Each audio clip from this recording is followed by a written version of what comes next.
પહેલા તો આપનું ન્યૂઝ કેપિટલમાં સ્વાગત છે।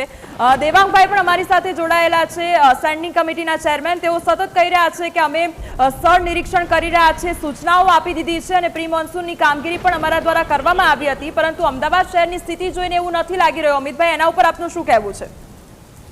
સૌપ્રથમ તો હું આપની મીડિયાના માધ્યમથી, ન્યૂઝ કેપિટલના માધ્યમથી કહીશ કે છેલ્લા ઘણા વર્ષોથી 20-22 વર્ષથી 25 વર્ષથી અમદાવાદ શહેરમાં મહાનગરપાલિકામાં ભારતીય જનતા પાર્ટીનું શાસન છે। જ્યારથી ભારતીય જનતા પાર્ટી અમદાવાદમાં શાસનમાં આવી છે ત્યારથી જેટલી પણ પ્રી મોન્સૂન કામગીરી માત્ર કાગળના વાઘ બનીને રહી ગઈ છે। આ પૂર્વ અમદાવાદમાં અત્યારે આવો તો આપને વેનિસ સિટીનો નજારો મફતમાં વગર સૌથી પહેલા આપણે સવાલ કરી જ લઈએ દેવાંગભાઈને, આપ જોડાયેલા છો એટલે દેવાંગભાઈ, જે પ્રમાણે અમિતભાઈ સતત કહી રહ્યા છે કે પૂર્વ વિસ્તારમાં આવો અને જોઈ જાવ સ્થિતિ, જે પ્રમાણે આપે પણ કહ્યું કે હું સ્થિતિ નિહાળી રહ્યો છું અને સ્થળ પર જઈ રહ્યો છું અને જે કામગીરી છે તે પણ કરવામાં આવી રહી છે, પણ અમિતભાઈ કહી રહ્યા છે કે જે કામગીરી છે કાગળ પર જ જોવા મળી રહી છે। દેવાંગભાઈ, આપનો જવાબ એમાં? ટોટલી કામગીરી ગ્રાઉન્ડ પર છે, તમામ અધિકારીઓ પણ ગ્રાઉન્ડ પર અત્યારે હાલમાં છે। જ્યાં જ્યાં જરૂર પડે પબ્લિક કોલ આવે, રોડ પર વોટર લોગિંગ ન થાય, હાલ જે વરસાદની માત્રા છે ઉત્તર પશ્ચિમ ઝોન, દક્ષિણ પશ્ચિમ ઝોનની અંદર છે, અમદાવાદના પૂર્વની અંદર ઝરમર વરસાદ થઈ રહ્યો છે અને દરેક ઠેકાણે મોટાભાગે વોટર લોગિંગ સ્પોટ ક્લિયર થતા જાય છે અને હાલમાં મહાનગરની અંદર એકે અંડરબ્રિજ બંધ કરવામાં આવ્યા નથી, વાહન વ્યવહાર સ્મૂથલી હાલમાં ચાલી રહ્યો છે। જી દેવાંગભાઈ, એટલે આપણે તમે અમદાવાદ શહેરના પૂર્વ વિસ્તારની મુલાકાત લીધી છે ખરી? હા, ચોક્કસ જી, ત્યાં પણ મુલાકાતો લીધી છે। એટલે કયા પ્રકારની આપના તરફથી પરિસ્થિતિ જોવા મળી હતી? એટલે અમિતભાઈને પણ આપણે સવાલ કરી લઈએ। સામાન્ય રીતે પૂર્વ વિસ્તારની અંદર છે, ખારીકટ કેનાલનો એરિયા હોય, ઓઢવ હોય, ભૂતકાળની અંદર જે મેમકો આગળ પાણી ભરાતું હતું અને ઉતરતા સમય લાગતો હતો, એની ફ્રીક્વન્સી એકદમ દિવસે દિવસે ઘટતી ગઈ છે અને ઓછા સમયની અંદર વરસાદી પાણી એ ઉતરી જાય છે। જી અમિતભાઈ, દેવાંગભાઈ કહી રહ્યા છે કે ઓછા સમયમાં પાણી નીકળી જાય એ પ્રમાણેની વ્યવસ્થા કરવામાં આવી છે, એટલે શું એ પ્રકારની પરિસ્થિતિ ત્યાં આગળ જોવા મળી રહી છે ખરી? હું ન્યૂઝ કેપિટલના માધ્યમથી ઓપન ચેલેન્જ આપું છું, આપના કોઈ પણ કેમેરા પર્સનને અત્યારે મોકલો, પૂર્વ વિસ્તારના રખિયાલ, ગોમતીપુર, રામોલ, નિકોલ, મેમકો, હીરાવાડી જેવા વિસ્તારની મુલાકાત લે અને માત્ર જે ઝાપટું આવ્યું છે એમાં કેટલા ઇંચ વરસાદમાં પાણી ભરાયા છે, જે પ્રી મોન્સૂન કામગીરી કહેવાય, વરસાદી પાણીના નિકાલ માટેની કેશ પીટ કહેવાય। અમદાવાદના પૂર્વ વિસ્તારમાં 70% જેટલી કેશ પીટોની સફાઈ નથી થઈ, ખોટા બિલો મૂકવામાં આવે છે ઇજનેરી વિભાગ દ્વારા અને કેશ પીટની સફાઈના નામે કરોડો રૂપિયાનો ભ્રષ્ટાચાર કરવામાં આવે છે। વરસાદી પાણીના નિકાલ માટે જે કેશ પીટો કામ કર્યું છે હાલમાં 70% જેટલી કેશ પીટો કામ નથી કરી રહી, ઠેર ઠેર પાણી ભરાય છે, વૃક્ષો પડી ગયા છે, જે બગીચા કાઢતું છે તેના અધિકારીઓ જોડે મશીનરી નથી, જે જોખમી વૃક્ષો છે એ ગરીબ લોકોની વસાહતો પર જોખમ બનીને ઉભી છે।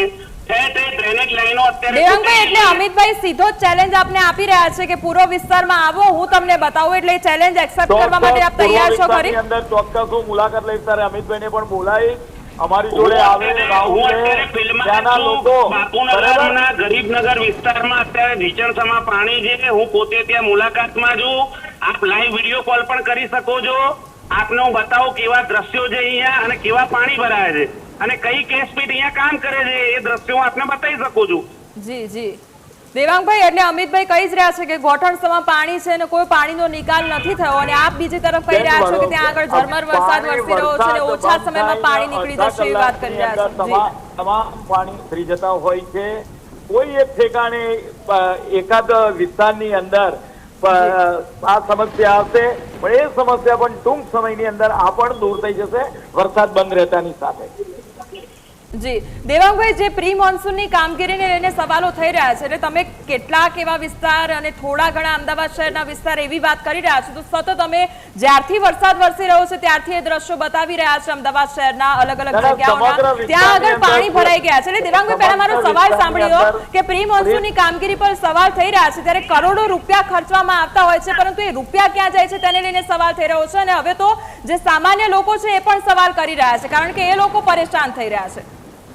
પ્રી મોન્સૂનની કામગીરી સમગ્ર અમદાવાદની અંદર થઈ હતી, તમામ કેશપીટો સાફ કરવા, પણ એવું લાગી નથી રહ્યું કારણ કે સતત અમે એ દ્રશ્યો બતાવી રહ્યા છીએ। વરસાદની માત્રા જ્યારે વધારે 2 થી 2.5 ઇંચ વરસાદ હોય તો એ કેશપીટો પાણી લઈ લેતી હોય છે, એનાથી જ્યારે વધારે વરસાદ થાય ત્યારે નીચેનું પાણી જ્યારે વહન થઈ જાય નદીની અંદર ત્યાર પછી બીજું પાણી લેતી હોય છે. એને આધારે તબક્કાવાર આ પાણી ઉતરતું હોય છે. ભૂતકાળની અંદર લાંબા સમય સુધી પાણી રહેતું હતું. હાલમાં કલાકની અંદર અડધા કલાકની અંદર આ પાણીનો સત્વરે નિકાલ થતો હોય છે.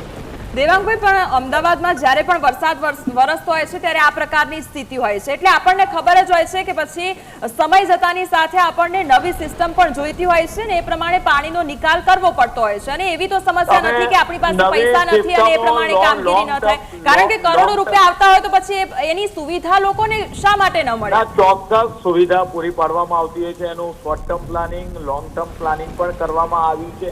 અને એને આધારે જે સમયગાળો હતો ભૂતકાળની અંદર લાંબા સમય સુધી પાણી ભરાઈ રહેતું હતું એ પાણી અત્યારે ઓછા સમયની અંદર નીકળી જાય છે અને ટ્રાફિક ઇઝીલી મૂવેબલ છે હાલ અમદાવાદ મહાનગરની અંદર જોવા મળે છે. જી અમિતભાઈને પણ આપણે સવાલ કરીને દેવાંગભાઈ કહી રહ્યા છે કે લોકોને સુવિધા આપી જ રહ્યા છે અને સુવિધા મળે એટલા માટે જ અમે કામ કરી રહ્યા છે, પરંતુ જો સુવિધા મળતી હોત તો લોકોના પ્રશ્નો ન હોત ને લોકો અત્યારે હાલાકી ન વેઠી રહ્યા હોત. અમિતભાઈ, એ ચોક્કસ હું આપને કહેવા માંગીશ, ભારતીય જનતા પાર્ટીના સત્તાધીશો વિકાસના નામે અને બજેટના નામે અમદાવાદના નગરજનોની આંખમાં ધૂળ નાખવા માટે પંકાયેલા છે.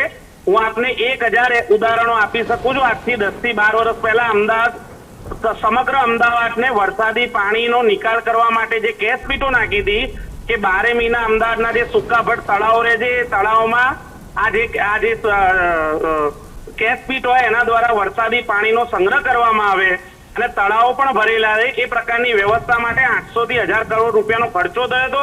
પણ આપ જોઈ શકો છો કે અમદાવાદના તળાવોમાં વરસાદી પાણીનો નિકાલ નથી થતો, પણ ગેરકાયદેસર જે ફેક્ટરીઓના પાણી હોય છે, કેમિકલ યુક્ત પાણી હોય છે, એના ગેરકાયદેસર ભ્રષ્ટાચારના પરિણામે અધિકારીઓની મિલીભગતથી એવી ફેક્ટરીઓના ગંદા પાણી તળાવોમાં જાય છે અને આ વરસાદી પાણીનો નિકાલ તો 4-4 દિવસ સુધી નથી થતો.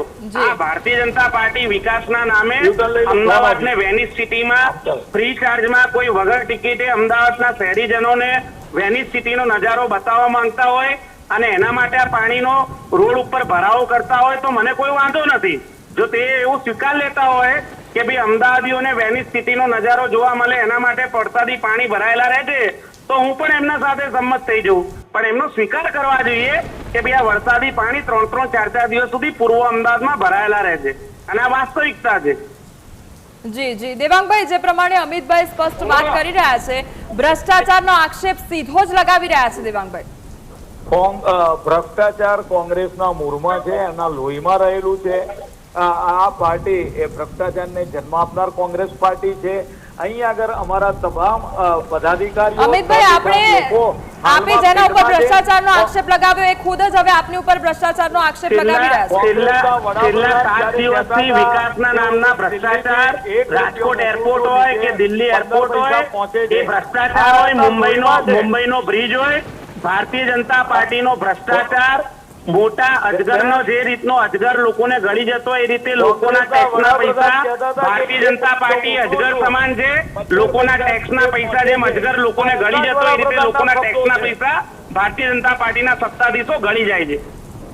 દેવાંગભાઈ, આપ આપનો એક વાત મારી સાંભળી લો. જી, કોંગ્રેસના વડાપ્રધાન રાજીવ ગાંધી જ કહેતા હતા હું 1 રૂપિયો ખોરું છું, એમના શાસનમાં 15 પૈસા નીચે પહોંચે છે. અમારા શબ્દો નહીં, એમના વડાપ્રધાનના શબ્દો હતા. રાજીવ ગાંધી 2005માં જયારે તત્કાલીન મુખ્યમંત્રી નરેન્દ્ર મોદી ગુજરાતના મુખ્યમંત્રી હતા, નરેન્દ્રભાઈએ અમદાવાદ શહેરના ચૂંટણીમાં અમદાવાદ પૂર્વના મતદારોને છેતર્યા હતા કે હું અમદાવાદ પૂર્વ અને પશ્ચિમ વચ્ચેનો ભેદ દૂર કરી દઈશ, હું અમદાવાદ પૂર્વ અને અમદાવાદ પશ્ચિમ જેવું બનાવી દઈશ.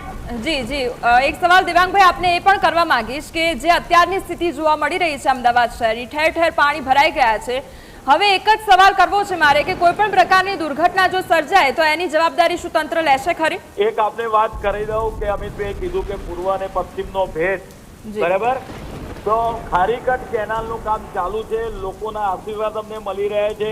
ખારીકટ કેનાલનો 250 કરોડ રૂપિયાનો ભ્રષ્ટાચાર અત્યારે 250 કરોડ રૂપિયાનો ખારીકટ કેનાલનો ભ્રષ્ટાચાર અત્યારે ડંકાની ચોટ પર અમદાવાદના શહેરીજનોના મોઢે આવી રહ્યો છે. દરમિયાન આ ખારીકટ કેનાલનું એક નવસર્જન થઈ જશે. ત્યાંના લોકો જ અત્યારે કહી રહ્યા છે કે આ ખારીકટ કેનાલ જે અમે ઉકાડામાં રહેતા હતા એ આશીર્વાદ રૂપ અમારા પૂર્વના પટ્ટા માટે થશે. એટલે અમારા શાસનની અંદર પૂર્વ પશ્ચિમનો ક્યારેય ભેદ રાખ્યો નથી. સૌનો સાથ સૌનો વિકાસ. જી જી દેવાંગભાઈ, પૂર્વ પશ્ચિમના ભેદ ધન્યવાદ. વિશે આપ